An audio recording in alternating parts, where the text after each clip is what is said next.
Good morning. How would you feel if the right to vote was taken away from us?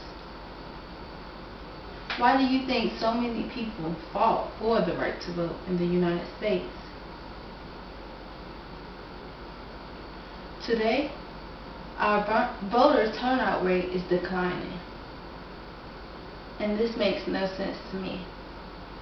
This is why I believe that voting should be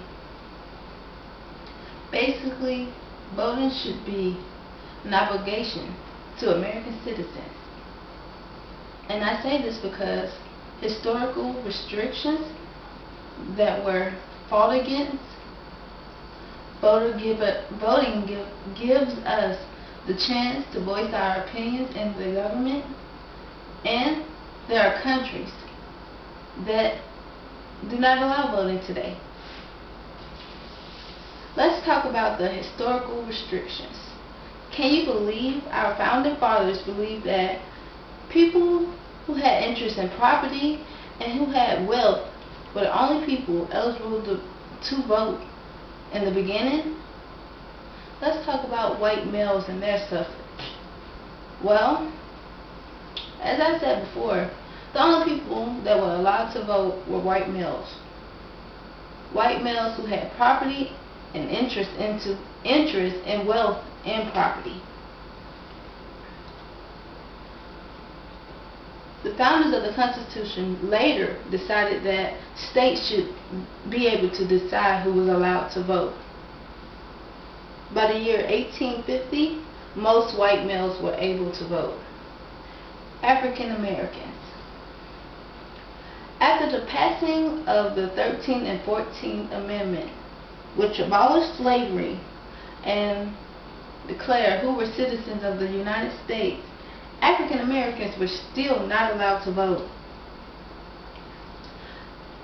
There were a series of voter barriers for African Americans, such as the literacy test, which tests whether you could read the grandfather clause, which said that if your grandfather did not vote in the elections before 1867, that you were not allowed to vote. And the poll tax, a tax that you had to pay to be able to vote. Civil rights movements were basically movements in order to make equality among African Americans and whites. Leaders such as Martin Luther King and Rosa Parks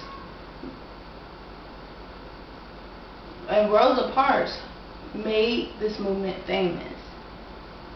The 15th Amendment gave African Americans, the 15th Amendment actually stated that regardless of the color of your skin, race, and previous servitude, that you should be allowed to vote. Women were the last people that were considered to vote. I mean, basically the founders of the Constitution decided that, women basically didn't have a role in politics. But as we see today, that has changed.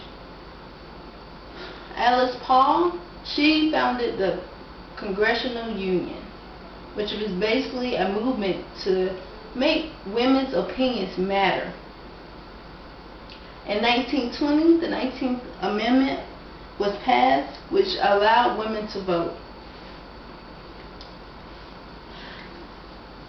As Americans, all of us have had some kind of struggle for the right to vote.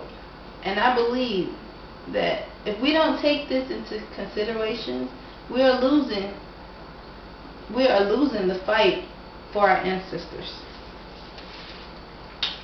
The American democracy. What I mean by this, since America has declared independence from Great Britain, our founding fathers were certain that citizens' natural rights would not be taken away from them. Things like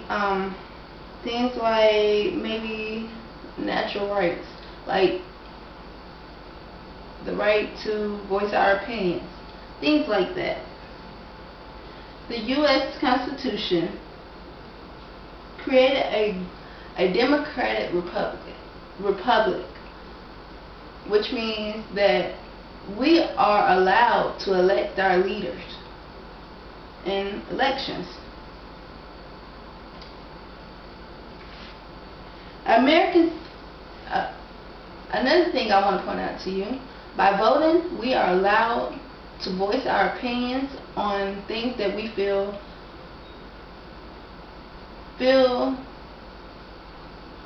influence us the most. Like things, we are allowed to voice our opinions on things that matter to us. As I stated, suffrage was fought for the right to vote, and by voting, it shows our appreciation to our ancestors. Can you imagine having a government system where we are not allowed to vote or voice our opinions on government issues? Well, I will discuss some of the countries that have this.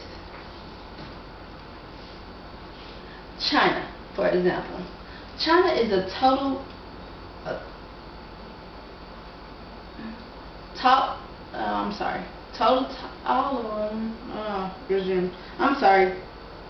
China has a form of government where the government controls all aspects of social life and political life. China is also under the communist theory. This is basically a theory of equality among citizens in that nation. Let's talk about France. France has a government system of a unitary government system. This is a government system where local governments only exercise rights given to them by the central government. Things such as welfare, the welfare of the citizens, things such as the police, things such as anything that the local government would be control of in America, the central government has control over that. Under these government systems, citizens are not allowed to basically voice their opinions. Their opinion doesn't matter to them, and I feel that Americans should take pride because we have the chance to voice our opinions and even, do something about it. In conclusion, I think Americans should view voting as an obligation because of historical restrictions against whites, against African Americans, and against women. The American democracy gives us a chance to voice our opinions. It gives us a chance to bring things that influence us to the attention of American people. And last but not least,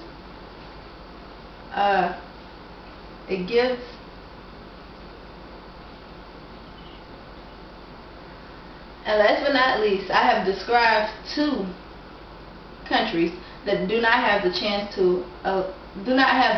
to vote and make decisions. So the next time you think of skipping an election, think about this. All the things that I have stated. Think about how our ancestors fought for the right to vote and why they felt it was important. Thank you.